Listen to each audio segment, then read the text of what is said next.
जो कुछ भी आज दुनिया में होता हुआ हम देख रहे हैं, इसे देखकर ना सिर्फ क्रिश्चियंस बल्कि जो नॉन क्रिश्चियंस हैं, जो गैर मसीही लोग हैं, वह भी ये बड़े ही कॉन्फिडेंस के साथ कहते हैं कि दुनिया का अंत होने वाला है। दुनिया बहुत ही गलत दशा की तरफ जा रही है, अब सब कुछ खत्म हो जाएगा। और क्या आपके मन में भी यह सवाल कभी आया ये कि दुनिया का अंत कब होगा, कब प्रभु यीशु वापस इस दुनिया में आएंगे? क्या कोई तरीका है जिससे हम ये जान सकें कि हम एंड टाइम्स के कितने करीब हैं? क्या है दुनिया के अंत के चिन्ह या साइन? इस वीडियो में हम 4 बहुत ही क्लियर साइन देखेंगे जो कि आपके लिए, हम सब के लिए क्लियर कर देंगे कि सच में हम आज अंतिम वक्त में एंटर कर चुके हैं। परमेश्वर के वचन से हम पढ़ेंगे मत्ती अध्याय 24 और उसके वचन 3 को। यहां पर लिखा है, और जब वह जैतून पर बैठा था तो चेलों ने अलग से उसके पास आकर कहा, हमसे कह कि ये बातें कब होगी और तेरे आने का और जगत के अंत का क्या चिन्ह होगा? तो जब प्रभु यीशु ने यह कहा कि यह मंदिर ढा दिया जाएगा, सब खत्म हो जाएगा, तो उसके चेले भी जानना चाहते थे कि अंत कब होगा। तो आज ना सिर्फ हम बल्कि जो पहली शताब्दी के यानी जो अर्ली क्रिश्चियंस थे, वो भी अंतिम समय के बारे में या दुनिया के अंत के बारे में, प्रभु यीशु के दूसरे आगमन के बारे में जानना चाहते हैं। तो ये क्यूरियोसिटी होना कोई गलत बात नहीं है और इसके बारे में जानना भी कुछ गलत बात नहीं है, क्योंकि ये क्यूरियोसिटी प्रभु यीशु के चेलों के अंदर भी थी, वह भी जानना चाहते थे। और आज जैसे हमारे अंदर ये क्यूरियोसिटी है, वैसे ही उन लोगों के अंदर भी ये क्यूरियोसिटी थी। लेकिन एक चीज जो हम देखते हैं वो ये है कि वह लोग यानी जो प्रभु यीशु के चेले थे, जो अर्ली क्रिश्चियंस थे, वो उसी वक्त तैयार थे या बिल्कुल तैयारी में थे कि प्रभु यीशु आ जाएंगे या अंत हो जाएगा। तो अगर वो लोग उस वक्त पूरे तैयार थे, हर वक्त प्रिपेयर्ड थे अंतिम समय के लिए, प्रभु यीशु के आगमन के लिए, तो आज हम जो 21st सेंचुरी में रह रहे हैं, हमें कितना ज्यादा और प्रिपेयर नहीं होना चाहिए। तो आज इस वीडियो में मैं 4 चिन्हों के बारे में आपके साथ बात करूंगा और ये चिन्ह मैं अपने आसपास में देख रहा हूं, बहुत ही क्लियर है, बहुत ही एविडेंट है, जो कि प्रूव कर देते हैं कि वाकया हम अंतिम समय के अंतिम पलों में हैं और प्रभु यीशु के दूसरे आगमन के बहुत ही करीब हैं। तो चलिए जानते हैं। सबसे पहला चिन्ह है नेचर साइन, यानी प्राकृतिक चिन्ह। प्राकृतिक चिन्ह कि जो नेचर, जो हमारी प्रकृति में, हमारे आसपास में हमें देखने को मिल रहा है। तो बाइबल इसके बारे में क्या कहती है, सबसे पहले हम वो पढ़ते हैं। जब हम पढ़ते हैं लूक अध्याय 21 वचन 11 से लेकर 25 तक, लूक 21, 11 एंड 25, यहां पर लिखा है, और बड़े बड़े भूकंप होंगे और जगह जगह अकाल और महामारियां पड़ेंगी और आकाश में भयंकर बातें और बड़े बड़े चिन्ह प्रकट होंगे और सूरज और चांद तारों में चिन्ह दिखाई देंगे। ये वचन 25 को ध्यान से सुनिए, दिखाई देंगे, और पृथ्वी पर देश देश के लोगों को संकट होगा, क्योंकि वह समुद्र के गर्जने और लहरों के कोलाहल से घबरा जाएंगे। अगर आपने हमारा पिछला वीडियो देखा जो रिसेंटली परसों ही हमने अपलोड किया था, उस वीडियो में दिखाया था कि कैसे China, India, Asia, Pakistan, England, Europe, western countries, यहां तक कि कोरिया तक भी पूरी दुनिया हिली हुई है। किसकी वजह से? इस नेचर कैलेमिटीज की वजह से। पाकिस्तान में बाढ़ मुसीबतें बढ़ाती जा रही है।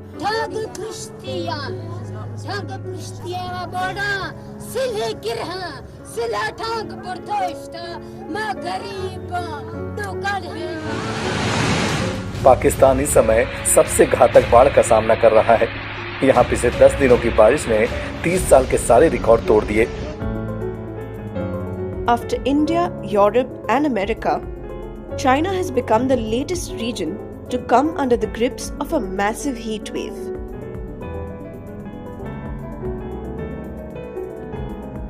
This is China's most intense heat wave in more than 60 years.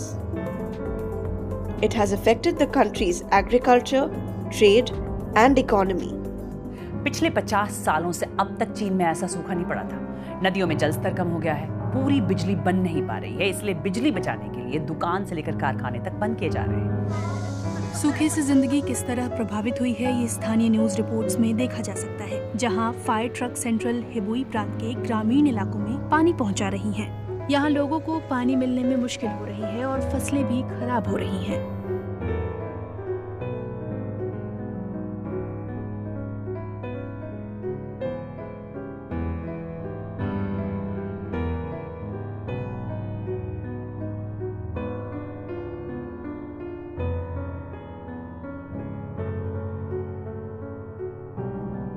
कहीं हम देख रहे हैं पूरा सूखा पड़ा है, कहीं हम देख रहे हैं पानियों ने हाहाकार मचा कर रखी है। और फिर स्विट्जरलैंड जो कि ग्लेशियर्स का बाप माना जाता है, जहां की बहुत ज्यादा सर्दी होती है, वहां पर से भी ये रिपोर्टें आ रही हैं कि ग्लेशियर्स अब पिघलना शुरू हो गए हैं। और ये चीज पूरी दुनिया के लिए, साइंटिस्ट के लिए एक बहुत ही बड़े चिंता का विषय बनी हुई है। लेकिन चिंता की बात यह है कि दुनिया भर में ग्लेशियर तेजी से पिघल रहे हैं।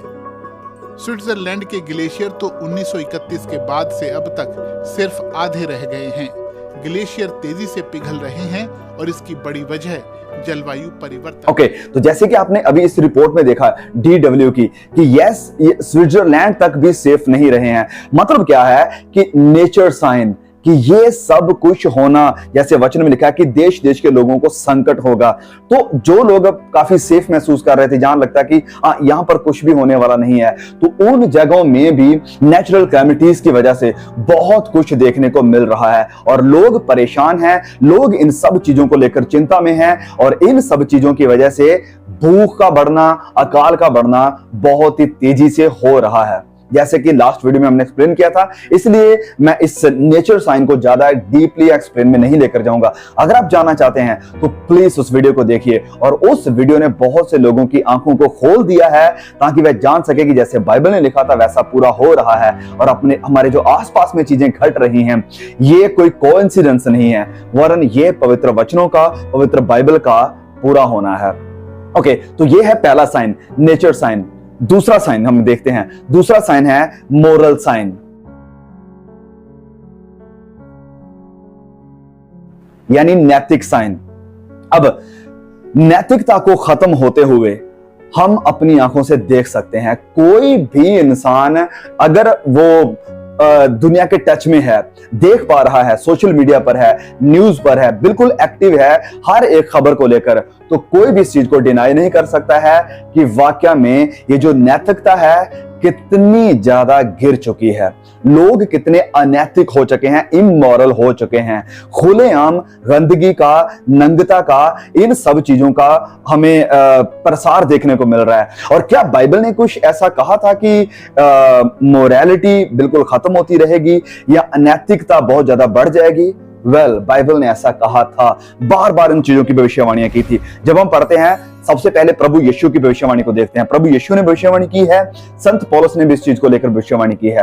प्रभु यीशु क्या कहते हैं मत्ती अध्याय 24 और उसके वचन 37 में कि जैसे नूह के दिन थे वैसा ही मनुष्य के पुत्र का आना भी होगा। फिर प्रभु यीशु ने नूह की बात ही नहीं की, वरन उसने कहा था कि जैसे लूत के दिनों में हुआ था वैसे ही मनुष्य के पुत्र के आने के पहले भी होगा। तो नूह के दिनों में क्या था? लोग खुदा से दूर जा चुके थे, इमोरैलिटी से प्यार करने वाले थे। लूत के दिनों में क्या था? जैसे प्रभु यीशु ने कहा था कि उस वक्त के लोग अनैतिकता से इतना ज्यादा प्यार करते थे कि उन लोगों ने स्वर्गदूतों तक को भी नहीं छोड़ा था। जब फरिश्ते लूत के घर में आए थे तो वह लोग उनके साथ भी गलत काम करना चाहते थे। मतलब कि इमोरैलिटी इतनी हद तक बढ़ चुकी थी। और आज आप देखें आसपास में कौन सी चीज है जो लोगों ने नहीं छोड़ी है, जिसके साथ लोगों ने गैर संबंध या मैरिजेस करना नहीं चाहते हैं। क्रोकोडाइल्स के साथ, दरख्तों के साथ, जो आदमी है आदमियों के साथ, औरतें औरतों के साथ, जानवरों के साथ शादियां कर रहे हैं। तो ये सब क्या है? ये सब इमोरैलिटी का, अनैतिकता का बढ़ना है। जैसे प्रभु ने कहा था कि मेरे आने से पहले जैसे नूह के दिनों में था वैसा होगा, जैसे लूत के दिनों में था वैसा होगा। और फिर संत पौलुस इस इमोरैलिटी को बहुत ही क्लियरली बताते हैं कि भविष्य में यानी अंतिम दिनों में ऐसा कुछ होने वाला है। तो वो क्या लिखते हैं तीमुथियुस के खत में, दूसरा तीमुथियुस अध्याय 3 उसके वचन 1 से लेकर 4 तक को जब हम पढ़ते हैं, बहुत ही पावरफुल वचन है। प्लीज ध्यान से सुनिए। यहां पर लिखा है, पर ये जान रख कि अंतिम दिनों में कठिन समय आएंगे, क्योंकि मनुष्य स्वार्थी, धन का लोभी, डींग मार, अभिमानी, निंदक, माता पिता की आज्ञा टालने वाले, कृतधन, अपवित्र, दया रहित, क्षमा रहित, दोष लगाने वाले, असंयमी, कठोर, भले के वैरी, विश्वासघाती, हठी, अभिमानी और परमेश्वर के नहीं वरन सुख विलास ही के चाहने वाले। अब ये जो लिस्ट संत पौलुस ने यहां पर प्रेजेंट की है, हमारे सामने रखी है, मुझे नहीं लगता है कि इस लिस्ट को पढ़ने के बाद कोई इस फैक्ट को, इस सच्चाई को इग्नोर कर सकता है, नजरअंदाज कर सकता है कि हाँ, ऐसा तो अभी कुछ भी देखने को नहीं मिल रहा है। वह सबसे पहली चीज जो हम यहां पर देखते हैं वो है स्वार्थ, कि स्वार्थी हो जाएगा इंसान। अब देखिए, अपने स्वार्थ के लिए लोग यहां तक कि अपने मां बाप को भी मार दे रहे हैं। कितनी न्यूज हमें देखने को मिली कि किसी ने अपने मां का, अपने बाप का कत्ल कर दिया प्रॉपर्टी के लिए। कितने लोग एक दूसरे के पैसे के साथ, मतलब पैसे को ठग रहे हैं। ये जो विदेश के चक्कर में कितने लोगों ने अपने स्वार्थ के लिए कितने गरीब लोगों को ठग लिया है। ये तो कुछ भी नहीं है, अपने स्वार्थ के लिए लोग खाने को भी नहीं छोड़ रहे हैं।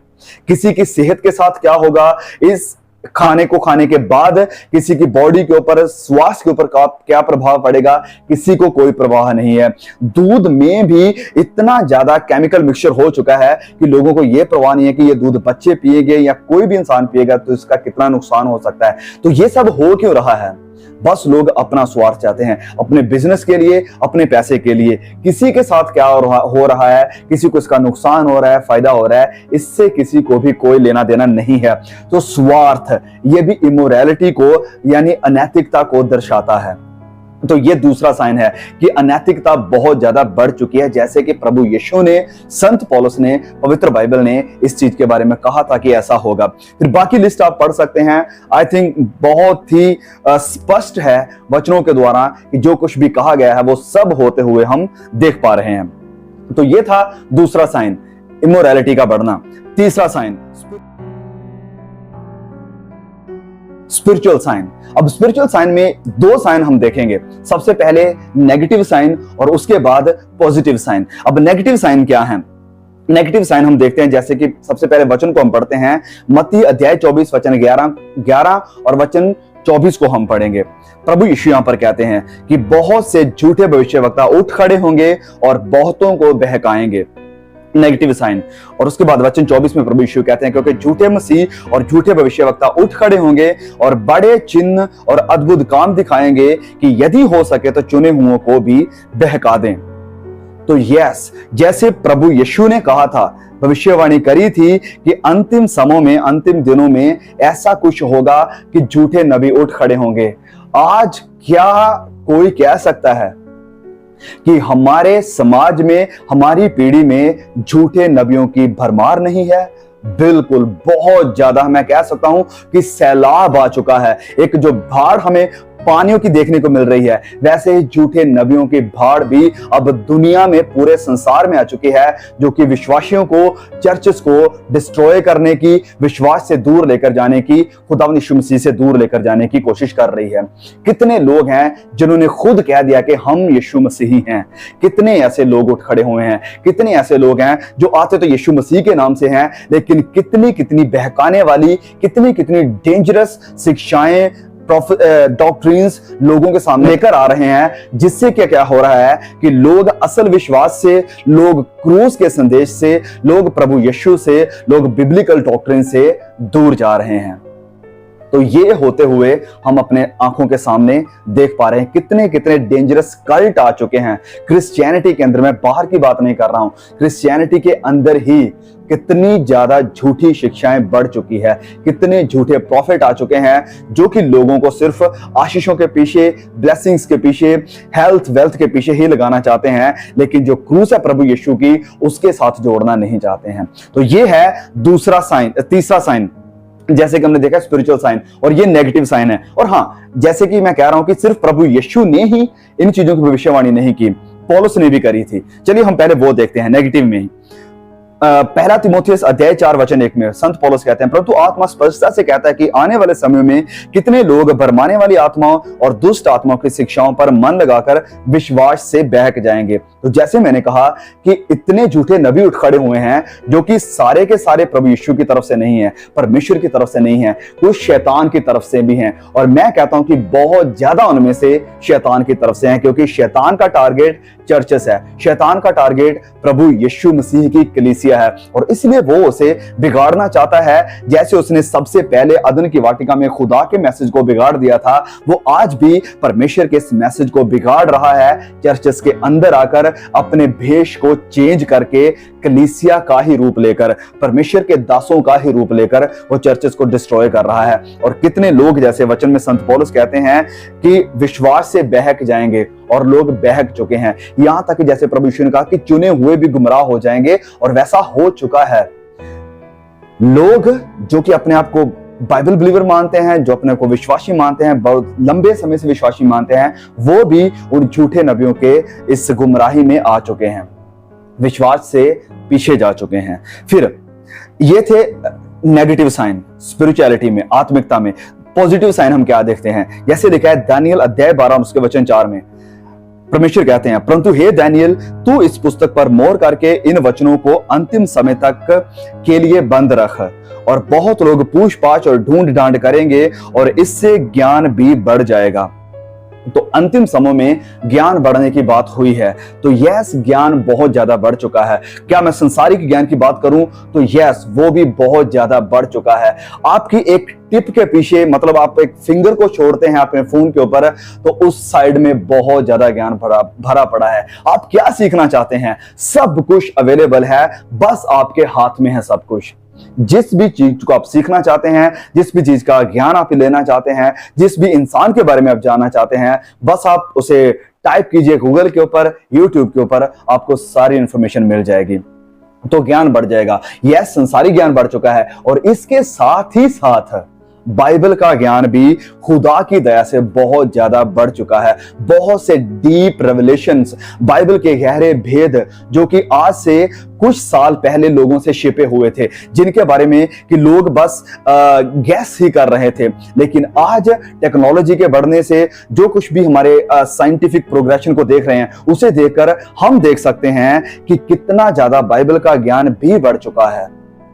कितनी चीजों को परमेश्वर आज अपने दासों के द्वारा, अपने लोगों के द्वारा, अपने सच्चे बाइबल के प्रचारकों के द्वारा रिवील कर रहे हैं लोगों के ऊपर। और कितने लोग आज, यस, इमोरैलिटी बढ़ रही है, लेकिन साथ ही साथ खुदा का काम भी बहुत ही तेजी से बढ़ रहा है, और लोग सच्चाई को जान रहे हैं, और सच्चाई लोगों को उन्हें गलत शिक्षाओं से, गुलामी से, पास्टरों की गुलामी से, संस्थाओं की गुलामी से, झूठे कल्टों की गुलामी से पवित्र वचन की सच्चाई उन्हें बाहर निकाल रही है।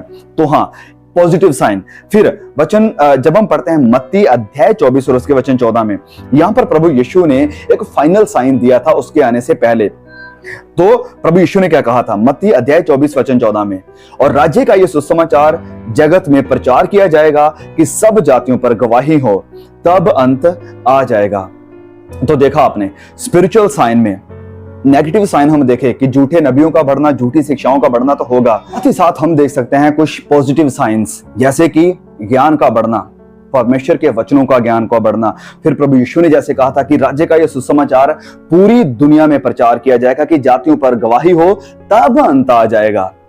तो हाँ, जहां पर इंसान नहीं पहुंच पाया, जहां पर बाइबल की एक कॉपी नहीं पहुंच पाई, जहां पर बाइबल का एक सुसमाचार का पैम्पलेट नहीं पहुंच पाया, वहां पर आज सोशल मीडिया पहुंच चुका है, वहां पर यूट्यूब पहुंच चुका है, और जहां से लोग अपने घरों में बैठकर, जो लोग चर्चेस में नहीं जा पाते, वो घरों में बैठकर भी खुदा के वचनों को सीख रहे हैं, बाइबल की सच्चाई को जान रहे हैं। हमारे इस चैनल को ही कितने अलग अलग देशों में आज लोग देख रहे हैं, वचनों की सच्चाई को जान रहे हैं। तो यस, ये साइन भी हमारे सामने पूरा होता हुआ हम देख रहे हैं। ये साइन पूरा हो चुका है कि सारे जगत में प्रचार किया जाएगा। और फिर प्रभु यीशु ने कहा था कि जब ये साइन पूरा होगा तब अंत आ जाएगा। वैसा हो रहा है। ओके, तो ये था तीसरा साइन। अब एक अंतिम चौथा साइन। टेक्नोलॉजी साइन, यानी तकनीकों का, टेक्नोलॉजी का बहुत ही बढ़ जाना।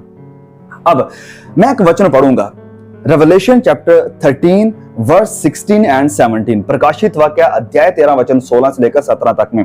तो यहां पर क्या लिखा है, और उसने छोटे बड़े धनी कंगाल स्वतंत्र दास सबके दाहिने हाथ पर या उनके माथे पर एक एक शाप करा दी कि उसको छोड़ जिस पर शाप अर्थात उस पशु का नाम या उसके नाम का अंक हो और अन्य कोई लेन देन ना कर सके।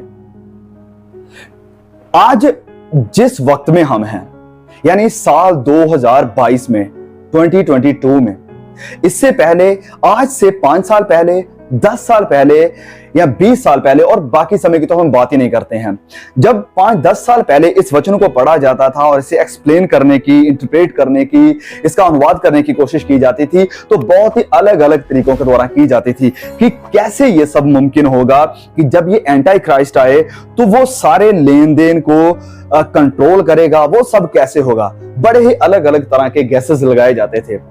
लेकिन अब जबकि हम इस 2022 में हैं और जब हम देख रहे हैं टेक्नोलॉजी को गति के साथ बढ़ते हुए, तो हम देख पा रहे हैं कि ये सब कैसे मुमकिन होगा कि कि एक इंसान आएगा, वो लोगों के लेन देन को, लोगों की शॉपिंग को, लोगों के खाने तक की चीजों को भी कैसे कंट्रोल कर पाएगा। आज हम समझते हैं कि वो सब कैसे होगा। आज से पहले कैशलेस सोसाइटी का जब नाम भी आता था तो किसी को भी इन चीजों के बारे में पता नहीं था, कोई भी इस चीज के बारे में गैस भी नहीं कर सकता था कि ये सब कैसे हो सकता है। फिर आए एटीएम कार्ड। एटीएम कार्ड की वजह से आप कहीं भी कितना भी पैसा लेकर जा सकते थे, आपको कोई डर नहीं है चोरी का या पैसे की गड़बड़ी का, कि कोई आपका पैसे की हेर फेर कर लेगा या उसके गिनती करने का भी कोई डर नहीं है। आपके पास एटीएम था। उसके बाद आज अगर हम जब देखते हैं तो आज के समय में ये कैशलेस सोसाइटी की बात हर तरफ होते हुए देख रहे हैं। इसका क्या मतलब है? कैशलेस सोसाइटी करके, क्रिएट करके, बनाकर ये लोग किस चीज की तैयारी कर रहे हैं? आपने बिल्कुल सही समझा, एंटी क्राइस्ट के बीस्ट सिस्टम की। यस, बीस्ट सिस्टम, जिसको कि शैतान आकर, एंटी क्राइस्ट आकर रेगुलर करेगा, उसे आकर चलाएगा, और उसके लिए तैयारी अभी हो रही है। कैशलेस सोसाइटी में जब हम प्रवेश कर जाएंगे, जब पैसे का काम ही खत्म हो जाएगा, तब आपके पास या तो कार्ड होगा और या फिर जैसे कि एडवांस तरीके से अभी हम देख पा रहे हैं, जैसे स्वीडन में हुआ और भी कई देशों में इसको हम देखने पा रहे हैं कि RFID चिप आई, और उसके बाद अब कुछ और एडवांस चीजें आ चुकी हैं, जैसे कि न्यूरालिंक, जो कि रिसेंटली मतलब कुछ महीने पहले हमने उसके ऊपर वीडियो बनाई थी। सो न्यूरालिंक, जिसे कि ब्रेन में इंप्लांट किया जाएगा, और RFID जिसकी बात हो रही है कि हाथ में लगाने की। तो जैसे वचन में कहा था कि उनके माथे पर या उनके हाथ के ऊपर छाप होगी। सो RFID चिप की जब बात होती है तो वो हो रही है हाथ पर लगाने की, और जब न्यूरालिंक की बात हो रही है उसको बात चल रही है सर में लगाने की। दिमाग में एक ऐसी चिप लगा दी जाएगी जिसके साथ आप सब चीजों को कंट्रोल कर पाएंगे। आपका बैंक अकाउंट, आपके हर तरह के लॉक, चाहे वो फोन का लॉक है, स्क्रीन का लॉक है, लैपटॉप का लॉक, आपके घर का लॉक, आपकी गाड़ी का लॉक, वो सब चीजें आपकी वो जो चिप लगाई जाएगी या हैंड के ऊपर या सर के ऊपर, उन सब चीजों से कंट्रोल कर पाएंगे। उसके बाद सवाल ये आता है कि अगर सब कुछ ऐसे ऑनलाइन हो जाएगा, अगर सब कुछ ऐसे ही टेक्नोलॉजी में आ जाएगा, तो उस टेक्नोलॉजी को, उस ऑनलाइन सिस्टम को कौन कंट्रोल करेगा? कौन इस सब चीजों को देखेगा और कैसे देखेगा? वही जिसकी ये वचन बात कर रहा है, एंटी क्राइस्ट। वो आकर इन सब चीजों को अपने कंट्रोल में लेगा।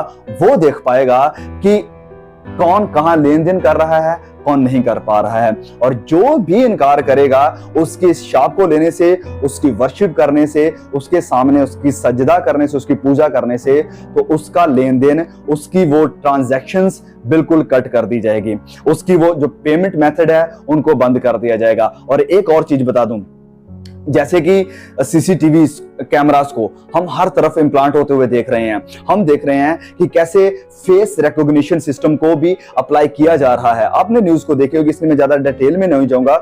मेरा काम है बस थोड़ा सा आपको चिन्ह दिखाना। तो उन फेस रिकॉग्निशन सिस्टम की वजह से जो कि सीसीटीवी के द्वारा बनाए जा रहे हैं, आप लोग कहीं भी हो, आपको ट्रैक किया जाएगा, पता चल जाएगा कि कौन इंसान कहां पर है और इसने उस शार्प को, उस टेक्नोलॉजी को लिया है या नहीं लिया है। सो ये सब चीजें एक रास्ता तैयार कर रही है। अब आप पूछेंगे कि ये 666 का मार्क क्या है या ये छाप क्या है जो बीस्ट की छाप होगी। वेल, हम में से कोई भी आपको क्लियर नहीं बता सकता है। हाँ, बहुत से गैसेस लगाए जाते हैं कि ये है वो है, लेकिन कोई भी क्लियरली आपको या मुझे नहीं बता सकता है। क्यों नहीं बता सकता है?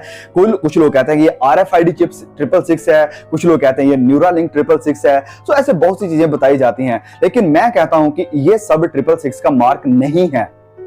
अब आप लोग कहेंगे हाँ गलत। देखिए, ये सब 666 का मार्क नहीं है। हो भी सकता है आने वाले दिनों में इसे यूज किया जाएगा, लेकिन मैं इसे देखता हूं कि ये एक सीढ़ी है। ये सब न्यूरालिंक हो गया, RFID चिप हो गई, या फेस रिकॉग्निशन सिस्टम जो लगाया जा रहा है वो हो गया। ये सब सीढ़ियां हैं जो कि उस फाइनल रूफ की तरफ हमें लेकर जा रहे हैं, जो कि एक फाइनल डेस्टिनेशन है, और वो है 666, the mark of the beast. Okay, I hope you have been blessed through this video. अगर आपको वीडियो अच्छा लगा है और आपने कुछ सीखा है तो प्लीज हेल्प कीजिए कि इस वीडियो को और भी लोगों तक पहुंचाया जाए और भी चर्चेस तक पहुंचाया जाए। जितने भी यूथ हैं चर्चेस में उन तक पहुंचाया जाए। God bless you, see you again, आमीन।